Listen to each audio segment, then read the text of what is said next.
Lectures are one of the fundamental methods of instruction on any college campus. Note-taking is the skill you need to succeed in turning your professor's lectures into your own learning. This video will discuss and present an effective note-taking strategy that will help you learn the information you hear in your lectures and other classes. The Cornell note-taking method was developed by Professor Walter Pock. It's used by college and university students around the world. This strategy suggests that successful college note-taking involves 3 steps: what you do before class, what you do during class, and what you do after class. The Cornell note-taking method works best when you use a 3-ring binder or notebook.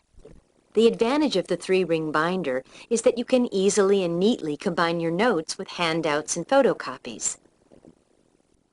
A distinctive feature of the Cornell note-taking system is its format.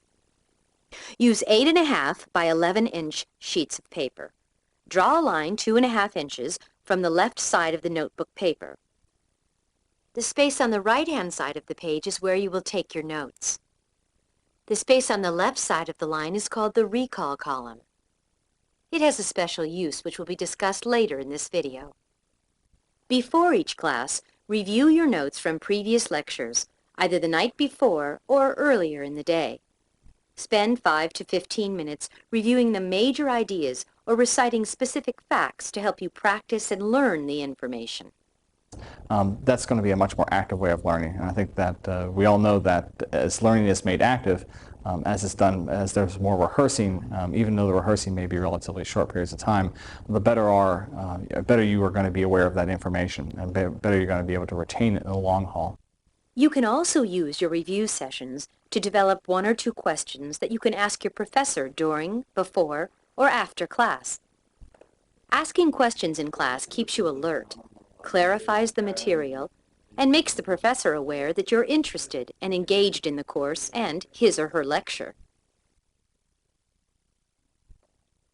Successful students attend all their lectures and classes. You should go to every class. Your top educational goal is to learn all that you can. Get to class early, get a good seat, and sit up front. The closer you are to the speaker, the more alert you will be, and your notes will be more complete and accurate. Choose a seat which has good lighting and few distractions.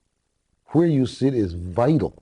You want to be in that perfect range. You know, you don't go to a theater and sit on the extreme right or left. Approach each class with the attitude and intention that for the next class period, you will listen actively and closely, you will take notes on what you hear, and you will leave with a set of notes from which you will learn the material. You have to come to class ready to engage, ready to ask questions, ready to take a position different from the professors, willing to comment on what other students are saying. You have to really kind of authentically be there. Take notes by writing short phrases or sentences. If the speaker is well organized and structured, an outline format is useful. While taking notes, try to capture the main ideas and supporting facts and examples. If you want to use symbols and abbreviations, be consistent. Use the same symbols and abbreviations in all your notes. There are 3 important time periods for learning the information in your notes: immediately after class, within 24 hours, and overtime. Immediately after class, or when the professor has concluded his or her presentation, stay in your seat. For just a minute or 2, quickly review your notes. Identify the key points or ideas with brackets, boxes, circles, or underlining. Identify portions of your notes that you want or need more information about. You may also have a question that you could ask the professor before he or she leaves the lecture or classroom. This is one of the most valuable times to learn, just after you've heard the information. Within 24 hours of your taking class notes, return to them. Reduce your notes to the most important concepts and facts and record that information in the recall column, the 2.5-inch wide column you created on the left-hand side of your note paper. Consider putting some or all of the information in a question format. You are learning the information from your lectures by actively working with and reducing your notes. Then, over time, regularly review and practice your notes. Designate specific times each week for reviewing. Regular review, recitation, and practice are the most powerful ways to learn and to move information from your short-term into your long-term memory. If you can turn a process and make it more active, and you're going to commit it more to long-term memory. In fact, the process by which information is committed to long-term memory is through activity or rehearsal. And the more rehearsal you're going to have, the more long-term memory is going to have for a particular idea. The more long-term memory that's evoked, the better you are at remembering that concept for a long period of time.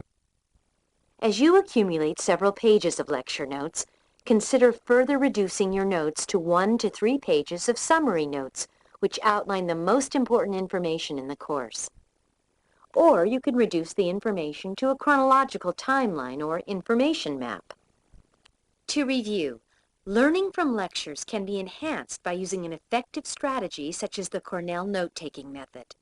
Before class, prepare by reviewing your notes from previous lectures. During class, use active listening skills and record what you hear on the right-hand side of your paper. After class, review your notes immediately. Reduce the key information into the recall column within 24 hours and review and practice your notes on a weekly basis throughout the term.